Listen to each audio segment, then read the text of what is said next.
people really get it, like this crowd gets it. Yeah. So, it was awesome. Oh, it's amazing. So Dan, we'll be seeing you at future events, you think? Absolutely, if you guys will have me. And Greg, well, we know that you'll come to some of our events because of your son.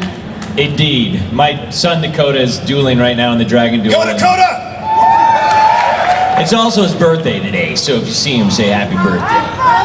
But yes, if I don't want to go, he's going to drag me by my scalp, so I'll be here regardless.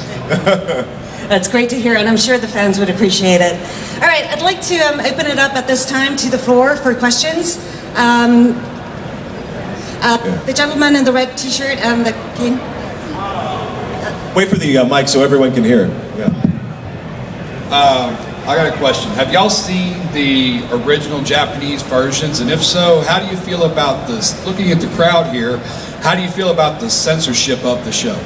I had seen a number of the original episodes of Yugioh, and which I think is surprising to most people because the interpretation I've done for those characters is quite different than the original. Regarding the censorship, I understand why fans are upset by that.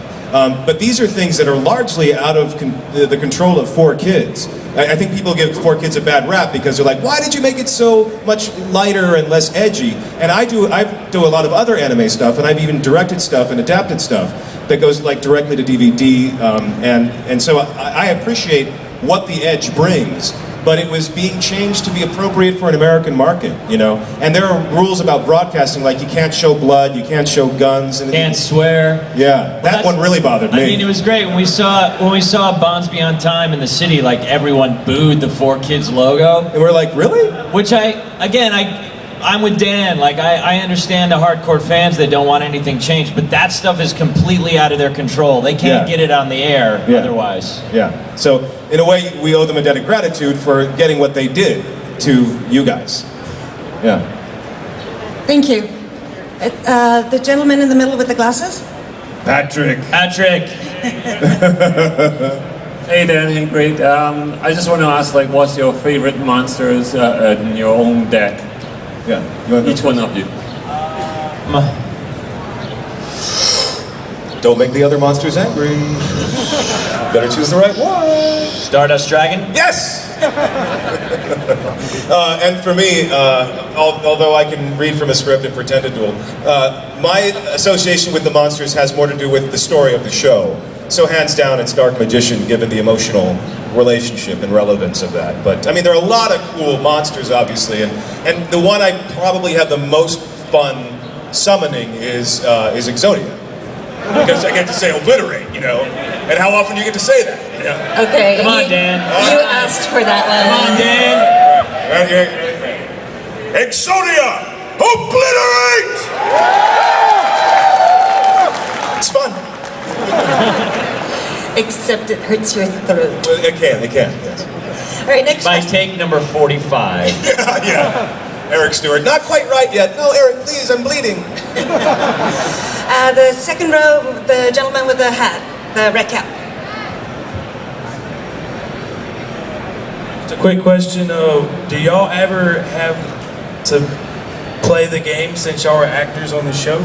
To actually play the real game, by the real rules? They never made us play the game, no. And Greg got into it because... Yeah, you record by yourself, which actually is harder. I mean, the preference is always to have the other actor in the room, but when you dub something, they don't do that. So the show is confusing because you're really only doing your lines. So like, I never learned the game by doing the show because you're really just reading your part. Yeah. And also, what's common among the production cycle is that you don't see the scripts until you walk into the door. So, and they really want you to be as efficient as possible, meaning as quick as possible. So you just commit to what you can commit to and go from there. I have a rudimentary understanding of the monsters and the trap cards and that sort of thing, but I mean, if I were to duel anybody, you'd be sorely disappointed in your pharaoh. So. And my son, who begs me to play every night for the last 6 months, so I finally learned, and I have a deck and I can play. And no, I won't duel you because I'm not that good. But at least I know how to play, and it really helped with the last season of 5Ds because it just made the duel sort of more interesting, sophisticated. I sort of definitely had a much more grasp of what's going on. And now that Konami's given me a few better cards, Dakota doesn't kick my ass every night anymore. I do think, while I'm not a duelist, I do think it's an amazing game, though. I have complete and utter respect for you guys. I don't. And Greg, have you ever beaten Dakota yet? I have. I almost OTK'd him. And I wish I had recorded it. Oh yeah, I beat him. And I reminded him of it for like the next week, just casually. I'd be like, I beat you the other night, didn't I? I think I 2-0'd him, actually. Oh. Yeah, that's right. His own son! That's right. No mercy! The second row, with the guy beside the red cap.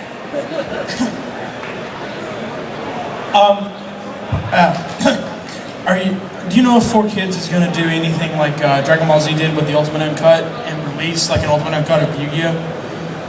Straight to DVD? I don't know anything about that. I mean, we work with 4Kids, but they're the last people, we are the last people they would talk to about that kind of thing. So. Their history is that when they end the show, they're done. I mean, I just finished 5Ds, and I think there was about 12, maybe 16 episodes left, but most of the time, their history is they move on. Yeah, the only exception to that was they did some Yu-Gi-Oh! Uncut on the original series, but I guess the market didn't, it didn't perform well enough that they felt they should continue to, so. The second row, I think it is red shirt. Third row. Greg, what do you run? Sheena? Hey. Tough crowd. Hey, easy. Jeff. Hi. Hey. Are any of you going to be playing on the new Yu-Gi-Oh series, Zeal? We haven't even auditioned for it. They haven't begun the audition process yet. It's possible, but it's also when you're the producer of something. Even though you have actors that have become beloved for doing certain things on a series, it can be in your better interest to not keep using the same. Like, would you really want Greg to be anybody but you say right now? But the way around that is, if we were called in to do voices that were very different than what we were recognized, like I could get away with being Trudge because it's different enough, but we don't know. Front row with the rehab.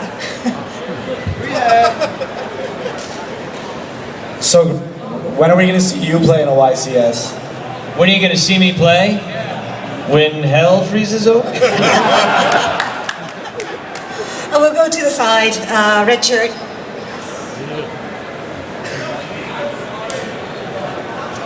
Are you guys aware of the Yugioh Bridge series, and do you watch it?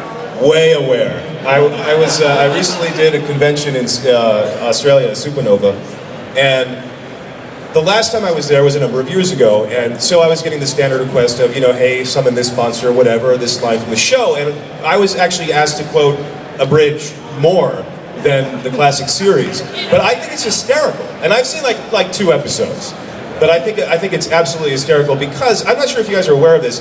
There are a couple of silly things about the series that are not hard to make fun of. So I was at I have seen.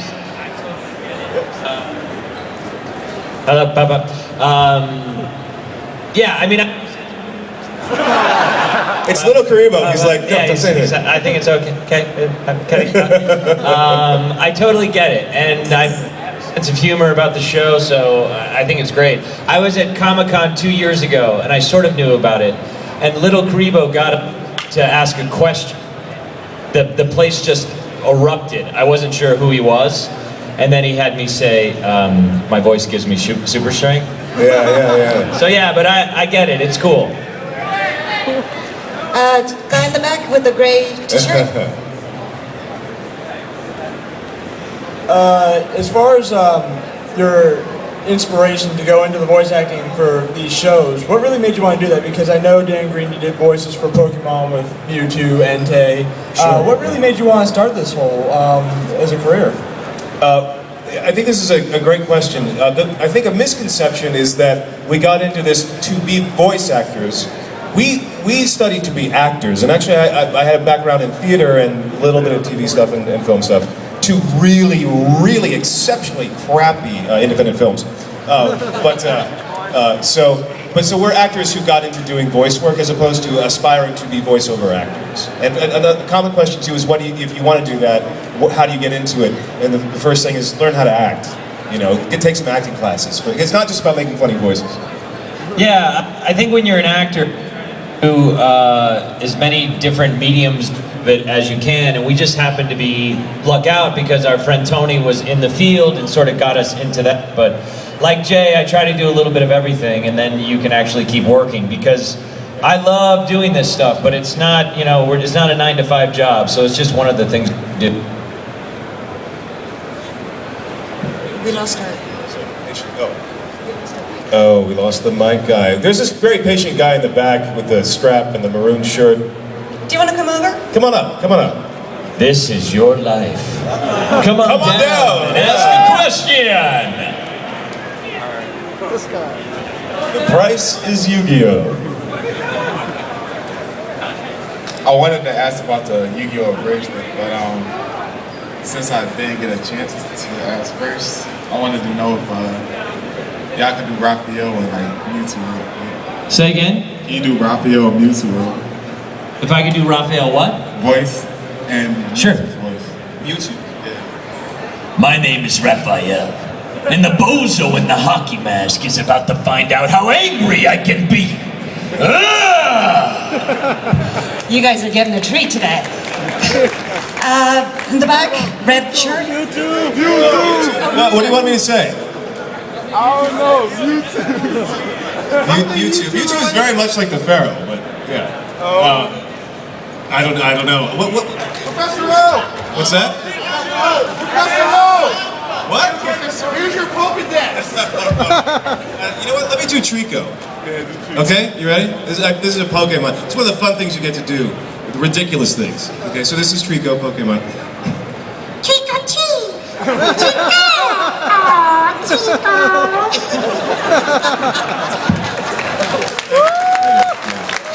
Dan Green, ladies and gentlemen. Thank you very much.